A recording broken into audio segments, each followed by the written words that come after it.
आपने संबित पात्रा यहाँ पर क्या कुछ कह रहे थे, लेकिन यहाँ दिल्ली में भी देखिए अजाए में जो है वो प्रोटेस्ट यहाँ पर कर रहा है। क्या तस्वीरें सामने निकल कर आ रही है, क्या वो मांग रख रहे हैं? हमारी सहयोगी शिखा शर्मा जो कि ग्राउंड जीरो पर इस वक्त मौजूद है और देखिए वो तमाम डॉक्टर्स इस वक्त वहाँ सड़क पर उतरे हुए हैं। क्या कह रहे हैं शिखा, ये मार्च था, ये प्रोटेस्ट यहाँ पर शुरू हो चुका है?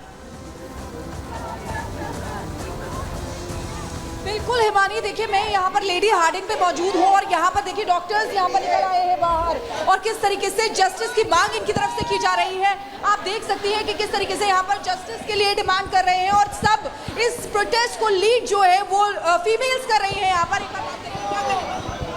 बिल्कुल, हम लोगों को जिस तरह से एक यंग बडिंग डॉक्टर के साथ गैंग रेप हुआ है, हमको जस्टिस चाहिए, उसका प्रॉपर उसको तरह से इन्वेस्टिगेट करके और प्रॉपरली जितने गैंग रेप के विक्टिम्स, जितने भी अपराध में शामिल लोग हैं उनको सजा मिले। तो देखिए किस तरीके से सजा मिलने की बात कर रहे हैं और यहाँ पर सीपीए की डिमांड जो है वो इनकी तरफ से की जा रही है और कह रहे हैं फांसी की मांग यहाँ पर है।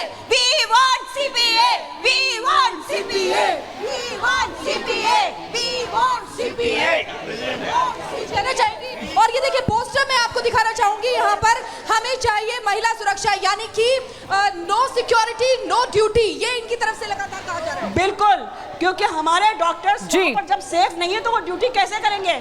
24, 36, 48 आवर्स की ड्यूटी करते हैं, इसके बावजूद वो सेफ नहीं है, उनको वैसे भी। बिल्कुल, एक बार मैं यहाँ पर पैन करके कैमरा दिखाना चाहूंगी। जी यहाँ पर डॉक्टर्स में कितना गुस्सा है, आक्रोश है और सिर्फ इसीलिए क्योंकि यहाँ पर ये लोग जस्टिस की मांग कर रहे हैं, जो आरोपी है उसके फांसी की मांग कर रहे हैं, सीपीए एक्ट की मांग कर रहे हैं। ठीक है और ठीक है, शिखा हमारी सहयोगी इस वक्त और विस्तार से हमें जानकारी दे रही थी, वो क्या मांग रख रहे हैं, उनकी मांग हम तक पहुंचा रही थी। फिलहाल शुक्रिया बहुत शिखा इस तमाम जानकारी के लिए आपका। लेकिन आइए हम बात करते हैं, चूंकि हम बात कर रहे हैं कि एक तरफ सियासत तो देखिए इस मामले पर हो ही रही है, डॉक्टर्स जो हैं वो सड़क पर उतरे ही हुए हैं, लेकिन वहीं दूसरी तरफ सीबीआई जांच की अगर बात करें तो वो भी जारी है। उसका शिकंजा किस तरह से कसता जा रहा है, क्या राज खुलते हुए नजर आ रहे हैं और क्या आगे वो राज खुलेंगे, ये सिलसिलेवार तरीके से हम आपको बता रहे हैं कि सीबीआई रेप हत्या मामले की हर एंगल से जांच कर रही है सीबीआई और मेडिकल कॉलेज के सीसीटीवी, तमाम जो सीसीटीवीज हैं उनको भी खंगाला जा रहा है। हर एक सीसीटीवी, उसका जो डिवाइस है वो दरअसल अपने कब्जे में ले लिया है और उसको चेक किया जा रहा है। सीसीटीवी में नजर आ रहा है आरोपी संजय रॉय, जिसकी तस्वीर आप यहां पर देख पा रहे हैं। गुरुवार रात करीब 11 बजे हॉस्पिटल आता है संजय रॉय, ये सीसीटीवी में वो नजर आ रहा है। संजय अस्पताल में करीब 30 मिनट तक रुकता है, सीसीटीवी में उसकी तस्दीक भी होती है, वो वहां पर दिखाई देता है, उसकी मौजूदगी वहां पर दर्ज की जाती है और दोबारा देर रात या फिर कहिए कि अहली सुबह 3:45 से 3:50 के बीच वो अस्पताल आता है। आखिर वापस ये अस्पताल क्यों आता है, क्या इसका कारण था, इन तमाम डॉट्स को भी जोड़ा जा रहा है। सीबीआई इन तमाम डॉट्स को जोड़ रही है। सेमिनार हॉल जो है, सेमिनार हॉल उसके रूम के भीतर जाता हुआ नजर आ रहा है आरोपी उस सीसीटीवी फुटेज में। सुबह करीब 4:37 का वक्त रहा होगा जब संजय अस्पताल परिसर से बाहर निकलता है। इतनी देर तक संजय रॉय क्या कर रहा था अस्पताल के भीतर, वो भी यहां पर जांचा जा रहा है, वो भी यहां पर परखा जा रहा है। लेकिन आप ये देखिए कि अब तमाम जो बयान है वो भी दर्ज किए जा रहे हैं और जो कुछ बयान ऐसे निकलकर सामने आते हैं, वो आ रहे हैं, वो चौंकाते हैं। पड़ोसी जो है आरोपी का, यानी कि संजय रॉय का, वो क्या कुछ कह रहा है, जरा ये भी सुनिए। वो तो 4 शादी किए हुए हैं, तो शादी उनका यहाँ नहीं हुआ है, शादी वो के लेके आते थे यहाँ, तो उनका वाइफ को हम लोग यहाँ देखते थे। अच्छा। तो ऐसे कुछ दिन तक उनका संग में ठीक रहता था, फिर कुछ दिन के बाद झमेला उमेला होता था, होने के बाद हाँ उनका बाद वो लोग सब छोड़ के चला गया। जो लास्ट जो 4 नंबर में जो शादी किया तो उनका कैंसर हुआ, उनका डेट कर गया। वो जो जाने का बाद तो संजय का यहाँ और रहता नहीं है वो। अच्छा। जो डेट उनका वाइफ का होने के बाद से यहाँ वो नजर नहीं आता। घर में अपना हंगामा होता था, सब समय नशा में रहता था, ड्रिंक करते। अच्छा, पुलिस की वर्दी में आप लोगों ने कभी देखा? हाँ, पुलिस का वर्दी में देखा है, प्लस उनका जो गाड़ी है उन पे भी पुलिस बोल के लिखा हुआ रहता था। अच्छा। तो हम लोग सोचते थे पुलिस में वो काम करते हैं।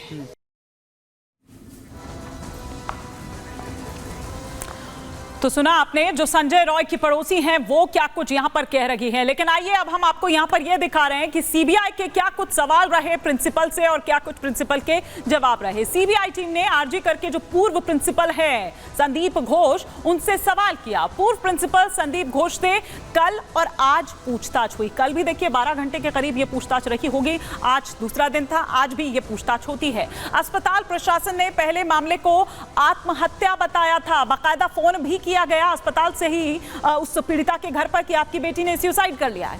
संदीप घोष ने जो कमेटी बनाई उसको लेकर विवाद भी हुआ था और पहले भी इस तरह के विवाद हो चुके थे, सामने आए थे।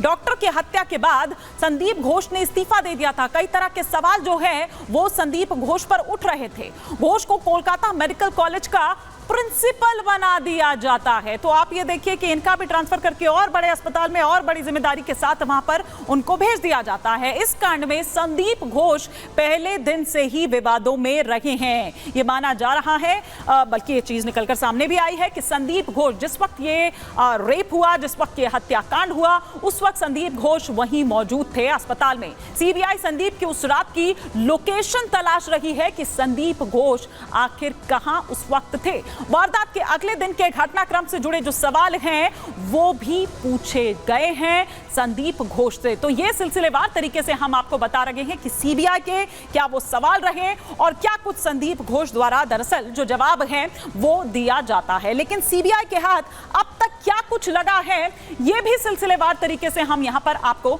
बताते हैं। सीबीआई ने 3 दिन में 10 से ज्यादा लोगों के बयान दर्ज किए हैं। सीबीआई ने आरोपी और परिवार के बयान दर्ज किए हैं। इस दौरान सीबीआई ने फूड डिलीवरी बॉय उसका भी बयान दर्ज किया है। संदीप घोष और कुछ डॉक्टर्स के बयान भी लिए गए हैं। लार्जर कॉन्स्पिरेसी के तहत मामले की जांच की जा रही है। रेप हत्याकांड में सीबीआई को अलग अलग लीड मिली है और उन लीड्स को जोड़ा जा रहा है, उन डॉट्स को जोड़ा जा रहा है। पूछताछ के लिए 30 से 35 लोगों की एक लिस्ट बनाई गई है। मृतक डॉक्टर के जो दोस्त हैं उनसे भी पूछताछ होगी। अभी कुछ लोगों से पूछताछ हो चुकी है, कुछ लोगों से पूछताछ नहीं हुई है। कोलकाता पुलिस के जांच अधिकारी से भी होगी पूछताछ। तो ये वो लीड जो अब तक मिली है उसी बेसिस पर आगे जो सीबीआई है वो दरअसल अब अपनी जांच को आगे बढ़ा रही है। तो ये तो बात हुई कोलकाता की। अब आगे बढ़ते हैं और अब हम बात करते हैं कि नफरती मंशा पर किस तरह चला बुलडोजर।